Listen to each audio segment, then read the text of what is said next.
Estimados, estimadas estudiantes, me alegra saludarlos.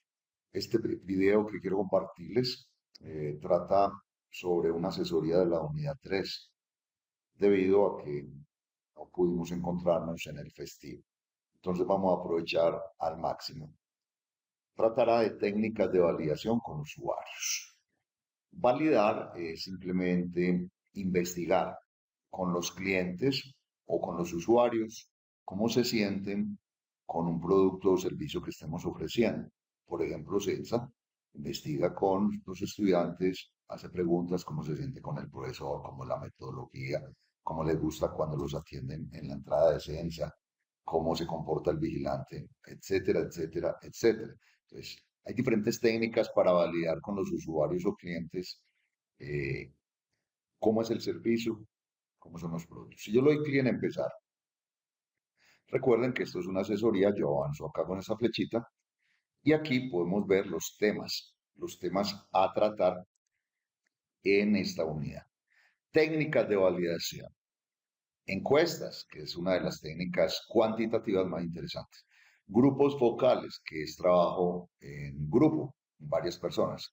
Y la observación, observando, usted entra a un restaurante y observa cómo se comportan eh, con usted y con las otras personas mientras le traen el producto, ofrecen el servicio, usted observa. Bien, vamos entonces con las técnicas de validación con usuarios. Recuerden que siempre el primer video, este que les muestro, es de introducción, entonces vamos a saltarlo y vámonos para el presente. Nos van a hablar de técnicas para cómo consultarle al usuario del cliente. Entonces hay técnicas, ojo, cualitativas. Y son básicamente estas que vemos acá. Sesiones de grupo, entre grupos de personas se hacen preguntas, qué opinan, cómo se sienten, por qué se han sentido bien y mal. Se hacen entrevistas profundas, personalizadas. Observaciones y obviamente están las observaciones y las etnografías. Entonces, las sesiones de grupo son trabajos en grupo. A varias personas que se les invita a reunirse se les hacen preguntas, aunque se intimidan. Las entrevistas a profundidad, que son individuales, pero como estamos a solas, de pronto la persona no se intimida tanto que siendo observada por muchas otras personas. La observación es nosotros personalmente observamos cómo se comportan con nosotros y con otras personas estando en la empresa. Y las etnografías es repartir o dividir por grupos sociales, por estratos, y a través de esos estratos hacer consultas, a través de ciertas edades, ciertos gustos, es géneros, masculino, femenino, no binario, LGTB, hacer preguntas por grupos o distribución social. Básicamente esa parte. Ahora bien, por acá nos hablan de que existen las cuantitativas. Las cuantitativas tienen que ver mucho con las encuestas. Vamos a mirar las encuestas. Las encuestas pueden ser diferentes preguntas, ¿cierto? Vamos a ver qué tipos de preguntas existen. Vamos a prestar atención al profesor que nos habla. se llaman preguntas directas. Es una pregunta de filtro y posicionamiento que ayuda a determinar una posición clara. Un ejemplo, ¿le gustaría tener un hijo? Otro tipo de pregunta es estructural. Las preguntas estructurales estudian esos procesos a grosso modo, pidiendo que se realice un relato de los pasos de manera generalizada. Es decir, un ejemplo, ¿cómo fue su día? Entonces ahí nos van a hacer como ese detalle. Otro tipo de pregunta es un gran tour o un día en la vida. Este tipo de preguntas indaga por los procesos detallados, pidiendo razones de los tiempos, personas involucradas, con un paso a paso detallado. Es decir, cómo es su rutina de gimnasio los martes. Digamos que la diferencia con la estructural es que aquí va más al detalle o algo más puntual. Tenemos otro tipo de preguntas que son las preguntas de idealización. Aquí identificamos vacíos y expectativas en el servicio, experiencias, clientes o procesos. Un ejemplo de estas preguntas es ¿cómo sería la salsa perfecta para usted? Entonces de ahí la persona nos va a poder dar sus observaciones de qué le falta, qué se puede mejorar y demás. otro tipo de pregunta son las preguntas de contraste. Las preguntas de contraste filtran la información señalada anteriormente, reconocida como la veracidad y las contradicciones. Entonces, un ejemplo de esto es, si pudieras cambiar algo de las salsas para mejorarlas, ¿qué sería? ¿Sí? Tenemos las preguntas hipotéticas, que esas preguntas buscan es encontrar vínculos emocionales, apegos, desapegos, sobre todo profundizando en aspectos emocionales y afectivos. Un ejemplo de esto es, si estuvieras en la cuarentena con su pareja, ¿cómo se sentiría? ¿Sí? Listo. Las preguntas en tercera persona evitan las cargas emocionales que tiene para comprometerse con el uso de la categoría y facilita que las personas señalen aspectos de sí mismos sin ponerse en evidencia. Un ejemplo de estas preguntas es, si su vecino se gana el baloto, ¿cómo cree que afectaría a la comunidad? Las preguntas de opinión establecen un juicio sobre una situación, una persona, o indagan sobre la posición en que se encuentra una persona. Entonces aquí un ejemplo claro es, ¿cuál es la razón para que usted esté insatisfecho con el servicio? Tenemos también preguntas de expresión de sentimientos. Entonces aquí lo que buscamos es que las personas pidan la manifestación de las emociones asociadas a un producto o un servicio. Un ejemplo de esto es cómo se siente con los beneficios que le ofrece una institución o un banco o un restaurante o demás. Tenemos también preguntas de conocimiento. Aquí lo que hacemos lo que buscamos es reconocer los aprendizajes y entendimientos que el cliente tiene sobre el producto o el servicio. Un ejemplo de esto es qué otros servicios que presta el banco conoce. Por último, tenemos las preguntas de antecedentes. Aquí lo que buscamos es indagar por las experiencias pasadas que esa persona o ese cliente ha tenido frente a una situación específica. Un ejemplo de esto es cómo le fue después de haber puesto la queja de un producto o un servicio que adquirió.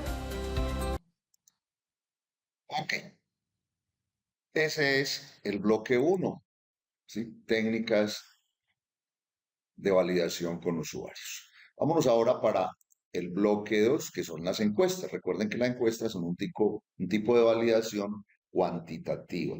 Aquí nos van a hablar por qué es cuantitativa. Ahora bien, recuerden, me voy a saltar el bloque 1, que es la introducción, y nos vamos para el bloque 2. Qué importante es mirar esto.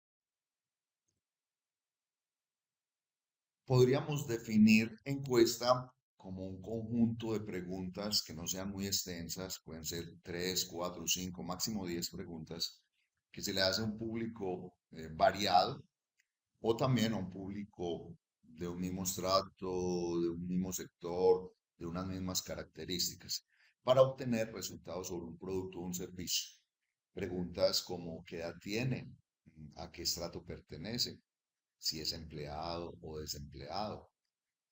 Además de preguntar, ¿le gusta el producto con estos sabores? ¿Qué otro tipo de sabor te gustaría probar de este producto? ¿Le gusta este tipo de calzado?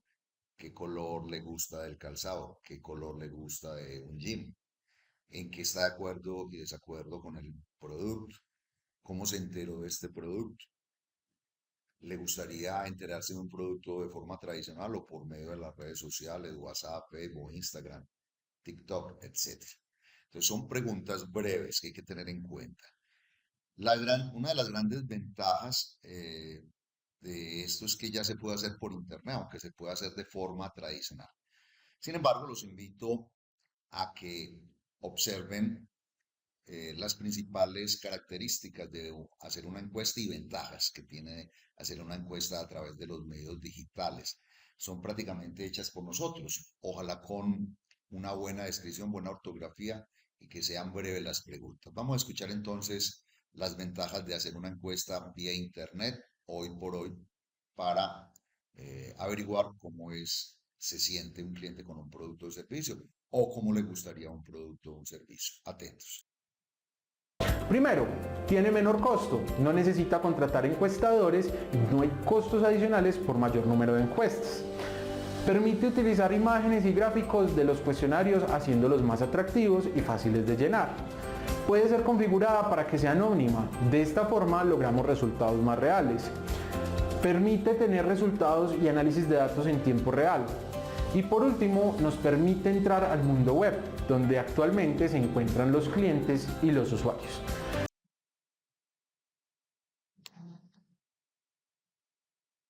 Aquí entonces se hace necesario también precisar que hay unas recomendaciones para construir una encuesta, ¿cierto? Para averiguar sobre un producto o servicio que va a aparecer pronto o ya existe en el medio. Entonces, sugerencias, atentos. Primero, debemos establecer los objetivos de la investigación. Estos objetivos deben ser claros y específicos. Segundo, desarrollemos una metodología. Tengamos en cuenta la manera en la que vamos a obtener la muestra para distribuir el margen de error. Decidir la manera en que vamos a llevar a cabo la recolección de la información, diseñar las preguntas y realizar una prueba antes de aplicar la encuesta. Debemos también tener en cuenta la falta de las respuestas y el tiempo necesario para realizar el análisis de los datos y buscarles una solución. Cuarto, evitar las encuestas largas. Estos pueden llegar a cansar al encuestado y hacer que abandone la encuesta o no nos responda como debe ser, con información real o cualquier cosa apresuradamente. Dentro del diseño de las encuestas también encontramos factores como si es una encuesta online o si es una encuesta en campo, la encuesta para alguna aplicación móvil y el tipo de preguntas que se deben formular. Por ejemplo, preguntas de opción múltiple, abiertas, de escala de valores, de clasificación gráfica, entre otros. Ok, ese fue el bloque 2, las encuestas. Vámonos para el bloque 3, grupos focales. Los grupos focales realmente es reunirnos entre varias personas para hacerles preguntas, ¿sí? Pero hay un limitante, la gente se puede intimidar. Entonces queríamos saber cómo se han sentido con el servicio educativo de Censa.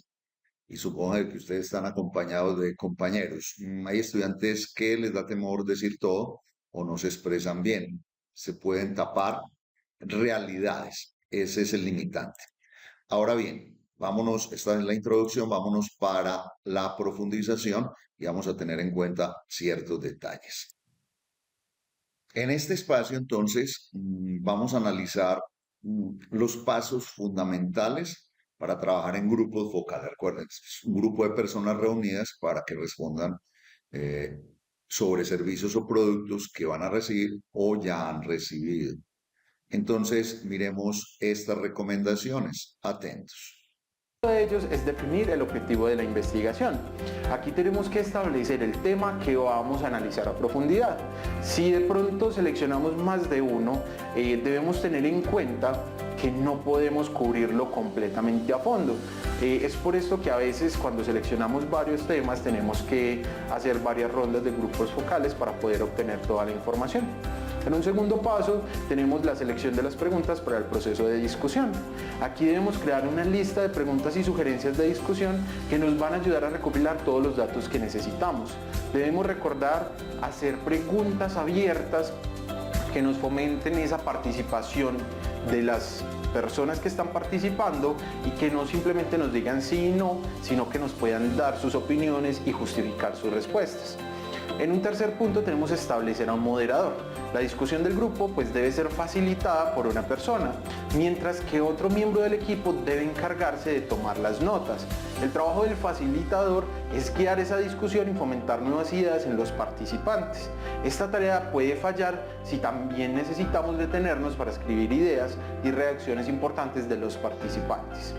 En un cuarto punto tenemos el reclutamiento de los participantes, donde digamos que es la parte más fundamental de un grupo focal. A veces es muy difícil que las personas se presenten a este tipo de encuentros. Algunas formas de lograr esa participación de las personas pues es invitando primero a clientes que ya nos conozcan, y si no nos conocen pues digamos que haya por lo menos una relación básica o muy sencilla. Y por otro lado, pues también ofrecer algunos incentivos y también publicar en algunas redes sociales, que puede funcionar como buena estrategia. En un quinto punto tenemos el obtener el consentimiento de los participantes.